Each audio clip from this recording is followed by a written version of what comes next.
Let's take y'all back again. I like going through the time zone on the MC Hammer tour. Yeah.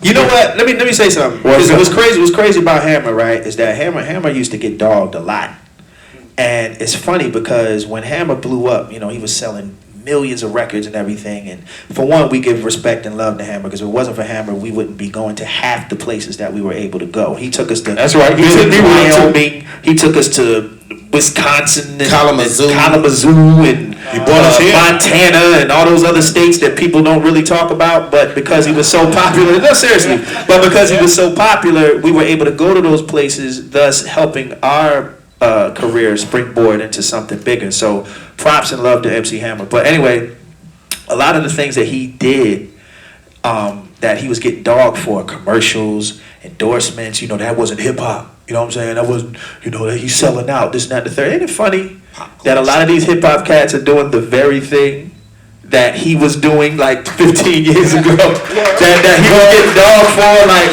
you know, he was one of the first to get a cartoon, he was one of the first to get a Pepsi deal, he was one of the first one to get like a Kentucky Fried Chicken endorsement, like the whole 9 yards, but, you know, back then, it was looked at as, when you're black, you can get a Kentucky Fried Chicken. Well, yeah, I guess that's true, yeah, I guess so scratch Kentucky Fried Chicken, but about the other ones, I mean, it's just real crazy because again, you know, hip hop was, you know, has evolved into what it is, and the guys, I guess, you know, in the world has gotten smart, and you could say Hammer was ahead of his time. Yeah, you know, and people front, like people dance to Hammer records. Like, I ain't going there with everybody saying that Hammer was whack or corny. I loved Hammer. Everybody was doing a Running Man when the MC Hammer song came out. You know what I'm saying? But you know, Hammer was a good dude, and again, he's another guy that, again, if it wasn't for him and him bringing us out on that 6-month tour, because it went for 6 months throughout the whole, we hit all 50 states. Like, I lie to you not. We hit every state in the country.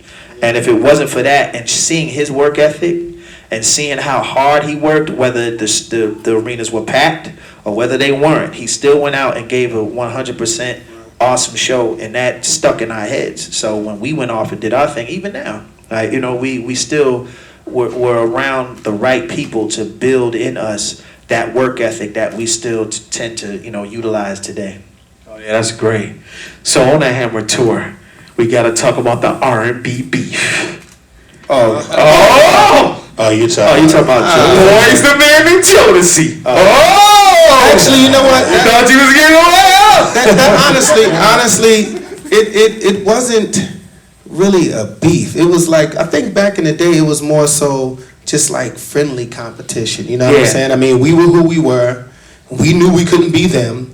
They were who they were. They knew they couldn't be us. So, you know, I mean, we really understood that there was enough money out there or music out there that we both could, you know, capitalize off of. And, you know, it was always fun to see where people would take it, though. The one thing that was good about us is we didn't allow them to take us there. You know what I'm saying? So it was like, you know, shoot, after the shows, you know, when people would think that we couldn't stand each other, Devontae was in my room playing the keyboard. You know what I'm saying? So we'd be singing and kicking it, you know, and me and Darwin would go shopping together, and, you know, we were always in competition, you know, see who can get the girls and, you know what I mean, who can get the flyers gear and stuff like that. And it was just, you know, it was one of those things where we loved each other as groups. You know, we really, I think that was the push. We gave each other a push to be the best that we could be at that time. And, you know, just so happened that, you know, God blessed us with another aspect of music, I guess, took us to another level musically and allowed us to, you know, supersede the actual, I guess you could say, the beef acts. You know what I mean? I guess we won, you know what I'm saying? But it was a wonderful competition. It was a wonderful competition. What about the infamous rumor of MC Hammer going to buy boxing gloves in Cleveland for y'all to box it out? No, not us. He bought that for them, for their crew. Oh yeah? Oh yeah, that wasn't for us, man.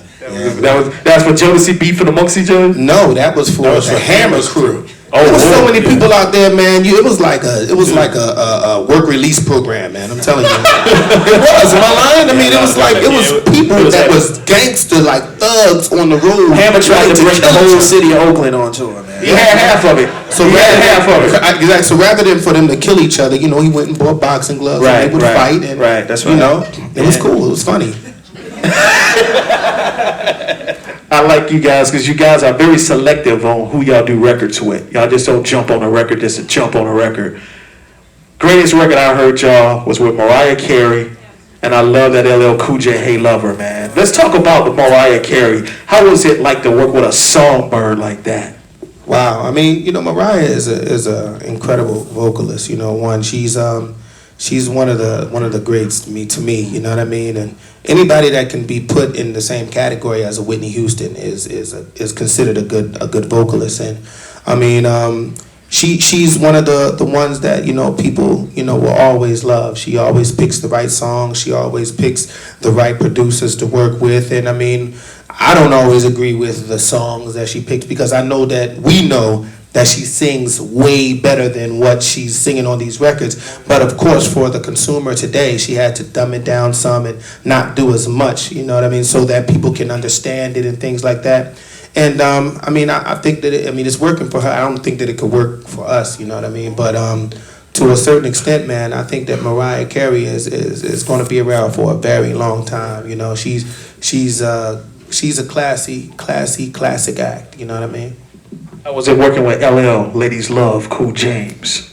It was cool. I mean, it actually was one of those spare of the moment things for us. We were actually doing a video shoot in Philly for one of our records, and I mean, he jumped in the van with a couple of his boys and just drove up to the shoot and said, "Yo, I got this song I want y'all to do." He didn't have it on him, but he told us the idea, and we were like, "All right, well, just come up to the studio. We'll be back here in about 3 weeks. We'll go in and do it."